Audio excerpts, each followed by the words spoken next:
नमस्कार दोस्तों, एक छोटी सी जानकारी। ये स्लिंग फैन हमारा ये आवाज़ कर रहा है। ये देखो, इसकी जो सापट है अप डाउन हो रही है। ये देखो काफ़ी लूज है सापट इसकी, जिससे क्या पंखा जैसे हम लाइट में लगाते हैं जाम हो जाता है। कस्टमर की ये शिकायत है, जाम हो जाता है लाइट में लगाते ही। चलो हम इसे कैसे ठीक करेंगे आपको बताता हूँ और क्या कमी है इसके अंदर। चलो हम पहले खोल लेते हैं इसे। तो 3 मिनट खोल दिया हमने। चलो हम इसकी सापट निकाल देंगे। चलो हम इसे टाइट कर लेंगे, उसके बाद देखते हैं ये आवाज़ करेगा नहीं करेगा पंखा। चलो हम यहाँ हल्का सा कट मार लेंगे, रेती से कट मार लेंगे, हल्का सा, ज़्यादा नहीं, हल्के से मारना है दोस्तों। ये हमने कट लगा लिया है। चलो हम इसे फिट कर लेते हैं। अब इसे क्या फिट कर दिया है।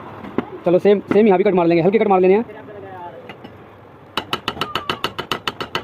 ज़्यादा कट नहीं मारना है ताकि हमारा बेरिंग खराब कर दे। ये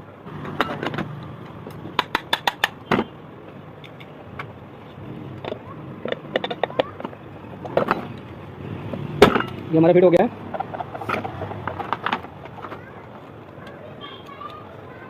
चलो अब देखते हैं आवाज़ आ रही है नहीं आ रही है। देखो ये टाइट हो गया हमारा, आवाज़ नहीं है कोई इसमें।